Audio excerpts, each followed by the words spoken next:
Okay, ready, set, go. Okay.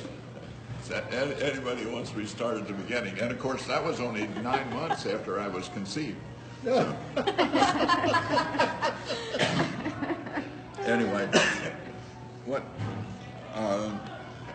I started a special care nursery at Cardinal Glenner Children's Hospital in 1963. And we were instrumental in, we helped invent the ventilator. We invented how to take blood pressure on premature babies. We were the ones that invented nutrition in the vein. We identified the need for magnesium, the need for zinc, the need for copper. Wow. And we did with metabolic beds, we did every intake and output and did these things. So we were a leader in the field of neonatology. The hospital still is a leader in the field of neonatology. But then I had a baby, Joseph, in 1975, who had flat brainwaves and was said to be brain dead. And it was suggested to stop treating him. I said, well, I don't do that. I treat babies, some live, some die, and kept treating him. And he did eventually get off the ventilator, and he went to school and he got straight A's and ran track and played baseball. And he's married, he has 3 children. So because of him, after about 6 months, when he continued to live and was doing much better than anybody would have predicted, I started to investigate brain death. And it took about 2 years till I understood the language of brain death. Brain death is a lie. It's a lie that's been told over and over again, so people don't even realize it's a lie anymore. But it's been a lie from the beginning, continues to be a lie. So I published in the medical literature. I have an article in Journal of the American Medical Association. I have an article in the Gonzaga Law Review. It's 85 pages, has 244 footnotes to it. And because of that, eventually I have continued to talk about brain death. Brain death is a lie. I have talked all over the United States. I've talked in many countries and on this subject and continued to do it, and that's because of different things. That's how I got to meet Ted Fogarty. With the I H-spot. didn't meet him myself, but through his cousin, who's a physician, and listened to what I had to say as we went to a football game. And she said, you should know my cousin. So that's how I get involved with this. Nice. But the truth is easy, and then once you deviate from the truth, then you have first it's this false, but then when people become conscious of it's false, then it's a lie. Brain death is a lie. The way it occurred was that Christian Bernard did the first heart transplant in South Africa in 1967. 3 days later, they did the second heart transplant, and you don't know where that is, but I'll tell you. It was done in Brooklyn, New York, and what they did is they cut the beating heart out of a 3-day-old baby and transplanted it into an 18-day-old baby. And at the end of their surgeries, a short time after the end of their surgeries, both of those babies were dead. It was illegal, it was immoral. And so they had to do something to make it legal. And so what they did is they set up a committee at Harvard, and the committee invented brain death. The committee did not do studies on dogs or cats or rats. They didn't collect data on human beings, they just invented brain death. And they had no patient data, they had no basic science studies.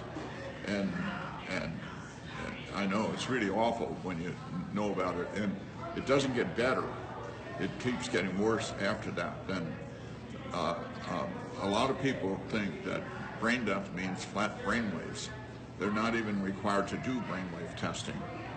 The way they did that, they studied 9 patients, and 2 of the 9 still had brainwave activity. And then they concluded no longer is it necessary to look at brainwaves. So it's not required to look for brainwave activity. So when they're doing the transplantation on people they say are brain dead, They're never all going alive. they're all alive Yeah. and completely recoverable. They're all alive. You cannot.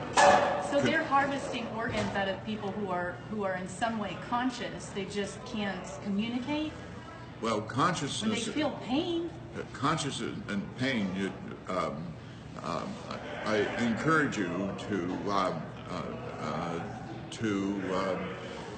sharpen your mind so that you stay focused on one issue or the other. sure. Okay, and consciousness is important, but it's one thing not to demonstrate consciousness, and then we use words like unconscious. But unconscious does not mean that there's no consciousness. It just means that we do not observe consciousness, and there's a difference. So It's like subjective right, and observation. whether a person shows consciousness or not does not indicate whether they're alive or dead. Gotcha. That's See, interesting. and you use consciousness, and what else did you use? Pain, that they Oh, feel pain. pain Yeah, when they but see, take the organs out. Pain is one of those things that's real, and we should pay attention to it. But pain is the way that the body knows that something's wrong, and it's the way that healing is initiated. Now, we live in a world where no one should have any pain. Well, there are some sayings: "No pain, no gain." Right. And every Pain-free is not exactly a good thing. in fact of the matter is, it's a bad thing. So focus on pain. Now, here's what happens. Just because a person can't demonstrate pain doesn't mean they don't have pain. You know, a very good example of that is they give paralyzing agents when they take the organs, so that they don't move and they don't Oh, that's squirm. so horrible. And even if they don't move and don't squirm, when they cut on them, their heart rate goes up and their blood pressure goes up, which is the response to pain. But they can't demonstrate that they have pain. Because they're paralyzed. They medically They paralyze paralyze them. yeah. So they can't respond by... Right. Oh, And, that's horrible. Horrible, horrible. and it gets really bad if you pay attention to it. So in any event, they invented brain death mainly to get organs, but then also so they don't waste money on treating people who aren't ever going to get a job, who are just going to live and not die. And so you see what brain death is. It's primarily a way to get organs. No, it's no different than what they did in Germany. It's exactly what they did in That's what I Germany. was saying. It's exactly what they did in Germany. And actually, in my research many years ago, when you had to do the research by going to what we call the stacks in the library to get the old journals, and I found articles in the Journal of the American Medical Association in 1919, 1920, of a doctor in Germany who wrote to Journal of the American Medical Association and telling them what the doctors were doing in Germany. He signed it the overseas correspondent and told the doctors in the United States what was going on in Germany, and that was before Hitler. So in many ways, what's going on in this country is very similar to what was going on then. And it took World War II to stop those doctors. But then what happened was that their records all went to the Russians. But no, I thought that through the Operation Paperclip, that the doctors, we brought the German doctors to the United States. Some of them came to the United States. Very few of them got charged with anything. Very, very few of the German doctors. And the German doctors were already involved in doing evil things before Hitler. Remember, I told you in 1920, Hitler didn't come into power until 1933 or 34. And Hitler was elected, by the way. Okay. Sure, yeah. He was elected and then became the dictator. And so yes, it is very similar to what was going on in Germany, and it was the German doctors. And I'm not opposed to doctors for lots of reasons, and I'm excited about many of the advances that have happened in medicine. But there's a fine line, though. There's an ethical and a moral line, right. However, in a practice. And the ethical and moral line, you know, those are rooted in words. You know, one is Greek and the other is Latin, and they are very similar in the sense that they both revolve around how one ought to behave. And ought is a very special word. It's rooted in the word owe. So it's how the doctor ought to behave because he owes it to his patient to behave in a certain way. So ethics and morals. And so what they've done to that, and like when I went to college and to medical school, I learned ethics. And I also studied biology. So, and biology is a study of living things. Ethics is how one ought to behave. So what they've done is put together bioethics, and they're like water and oil. They don't mix. You can't mix when you're studying what's already set in place. That's biology with something with how one ought to behave. So you put them together and you get something that you can do anything you want with it, and they do. There is actually no meaning behind that. No, bioethics do what you will. is a field that they are not ethicists and they're not biologists. They are people who are trained to carry out something, and the way that brain death works is that they get the clergy and the people in pastoral care and to get involved, and then in organ transplants they have a designated requester, and a designated requester is usually a very nice person who dresses nice and befriends the relatives. Can I get you a cup of coffee? Oh, I know this has to be terrible on you. We'll do everything we can to help you. And all of that is part of getting them indoctrinated to get their organs. And I need to go take a shower. see, and you cannot get any organs from a cadaver. Every organ that's transplanted is a healthy organ, and you can only get healthy organs from living persons. You cannot get any organs for transplant from a cadaver. That's why you don't put it on your license. And the things I'm telling you is that you are not allowed to hear, and because if you hear it, you will be upset, as all three of you are upset, and rightly so. You should be upset because whose organs do they want? They want the organs from certainly from all children, but especially the people who are 16 to 30, and their life is in jeopardy. If they're unconscious and on a ventilator, they're going to get their organs, and they do everything to get their organs.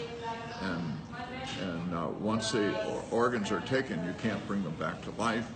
And so what they do is they tell the relatives, well, you know, your daughter Sally would really like to do something good, and this is a way to make something good out of this tragedy,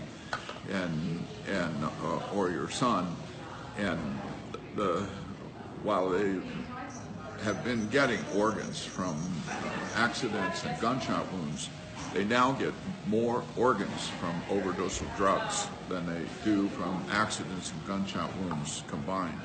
There are 8 deaths a day from overdose in Ohio, and they get their organs is what they want. And so what are they doing? They're giving the policemen the Narcan to counteract the drug, which gets them into the emergency room, but it doesn't save their life. It gets them in the emergency room, and they still get their organs. And so... It's so diabolically disgusting. Oh, it really is. See, it's so bad. It makes sense. And I can't even... It's making sense. Oh my gosh. It's making sense. Yeah. now, part of why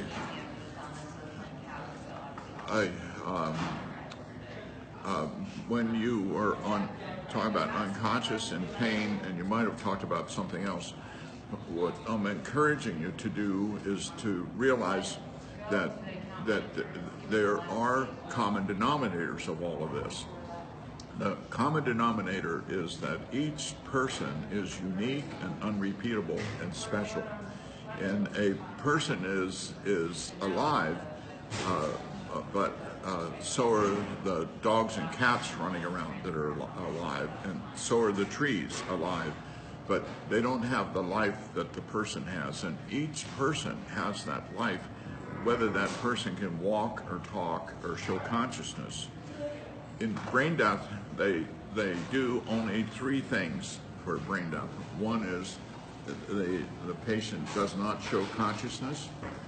The patient does not have brainstem reflexes that involve the eye or the ear. So there's about 14 brainstem reflexes, but they test only 6. They don't test the others. And then the test that they do that is called the apnea test. It's really not a test, it's a procedure. And what they do is take the ventilator away for 10 minutes. And the patient has to demonstrate that they can take a breath in that 10 minutes, or that becomes the signal to cut out their organs. During the time they're off the ventilator, the carbon dioxide builds up, the acids build up. That makes the brain swell worse and makes them get worse. So everybody must learn to not do an apnea test. You all must learn it now. And you have to know it. I hope you never have to use it on your relatives, but you need to learn it. Do not do an apnea test. No one should ever have the procedure of an apnea test. And then you have to know that the overdose of drugs, they need time to heal. You know, right now, and I got a text as I was coming in from the father of a girl in Canada, Takesha McKitty. You can Google her if you want, Takesha McKitty. I was talking in New York, and I was going to New Jersey the next day, and they called me and asked me if I would help with Takesha. So I went to Canada to help her. She overdosed on September the 14th. On September the 20th, they issued a death certificate on her. She's still very much alive. She moves her feet, she moves her legs. You know, and, I mean, But she has a death certificate? She has a death certificate. She has a death certificate on September the 20th, and this is December the 5th. You know, And she's still alive? She's still alive, yes. But With a death certificate? But she could have had her organs cut out on September the 20th, but by going there, put a stop to that. So she was not dissected. Everybody who has their organs taken, they're all dissected alive. There's no organs you can get from a cadaver. My wife will go crazy when she hears this, because she's donating her organs if she dies and has a car accident or anything. Yeah, she should not be an organ donor. And so what she has to do, she must go back to the